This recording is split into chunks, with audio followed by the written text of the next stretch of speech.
Does Stray Kids always sing live? I mean, I think we do. You guys are probably wondering if we ever lip sync, but I think I actually saw a video a couple days ago. Yeah, and it was just a video. It's a video about the differences between we do music, like when we perform, right? Like for example, there is live, there's lip sync. Here it says autotune, and then I'm gonna be here to try and explain as much as I know, because I guess I am the one who's performed, right? Autotune is a plugin. Like for example, when I did Kinder, you know our Mayfly performance when I did a rap? Renaissance 2021, the movement has begun. Renaissance 2021, the movement has begun. Splatter in the world, this is our kingdom. That time I was using autotune. Now what autotune does is it puts in like an effect onto the mic. So when I go, it automatically catches the notes onto the right key. So you would sound really robotic, and that is what autotune does, okay? What else is there? Lip sync. I think the only time Stray Kids would lip sync is when we're filming a music video, or, now there's times, okay, people probably get confused, but there's times when we have to pre-record the vocals before we film the actual performance. Like what I mean is, because sometimes the people who who are directing the stage, they want to do everything like cut by cut. So like they want to film this part, and then they want to film this part, and then film this part. It could depend on the place, or it could depend on, I guess, just like, because you have to edit so much that it might be very unnatural. That's why we record on the stage before we perform. So we record the whole thing, and then we would just perform, but then we wouldn't actually sing. But because we've already pre-recorded the thing, then we we film matching according to that. Like a good example would be, do you guys remember the performance that we did like on top of the building? The reason why we had to pre-record that was because there was a lot of wind. It was raining too, and it was dangerous. So before we actually performed or filmed the performance, we recorded the vocals first and then we filmed, because then that would make it a bit more, I guess, safe, and I guess in the audience perspective, there won't be too much wind noise and that kind of stuff. So that's an example of when we would pre-record.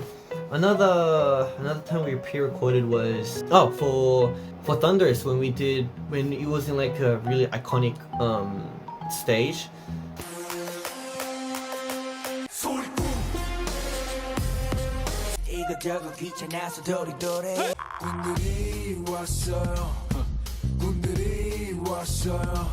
That time as well, because there was a lot of parts where we would go to different places to film the parts.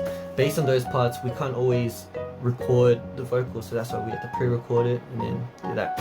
And there's another, I guess, people were confused about was the backtrack. When we perform, we prepare our mics and everything, but we also prepare our MRs, and so our backtrack, something called. But a backtrack is basically just the music, but it has parts where it's filled with some of our parts, because sometimes because of the performance we can't sing a part. Like for example, for me, when I do District 9, that part is really high, and of course I can try to sing it, but that part, because I always have to jump, that's why it's kind of really hard to sing. That's why that part I have to like lip sync. I guess the backtrack is basically, I guess, the supporting vocals of when you perform live, because sometimes there would be places where they have the mic setting to like a certain setting where it kind of just sounds like the vocals aren't suiting well with the instrumental, right? So that's why sometimes we have already set vocals to support what I'm actually singing. Most of the times we would prepare a backtrack for our live performances. It's a case-by-case scenario, but like sometimes the venue or the way it comes out onto the speakers, it might sound different to what we want, so that's why we have a very supportive backtrack. But in the end, I mean, even the pre-recorded vocals, we are still singing it. Yeah, I mean, because we always want to sing it. It's inside us. We're always like, oh, we want to sing this, we want to sing. Because sometimes there would be, some places would be like, oh, can you guys just lip sync the song? but you know, it just doesn't suit us. So we'd be like, no, but we have to sing. I mean, you have to turn the mics on for us. We have to at least sing. It's part of us. So yeah, I don't think Stray Kids actually lip syncs on stage. If we did, there's probably a reason for it. And if you want to know, you can just ask me and then I'll tell you the reason. But besides that, we always try to sing live. So yeah. Oh yeah, so this was a video. Live completely drowned out by backtrack, basically lip sync. I mean, I wouldn't say it's lip sync because I am singing it, and the vocals, you can hear the vocals. I mean, because the balance is, I guess, not perfect. That's why it could be like, oh, but I don't think he's singing live. It might be lip sync. Understandable. But yeah, this was live with backtrack. 어쩌다 이런 얘기했지? So the Stray Kids lip sync. I guess it just depends, but most of the time we would sing the actual song.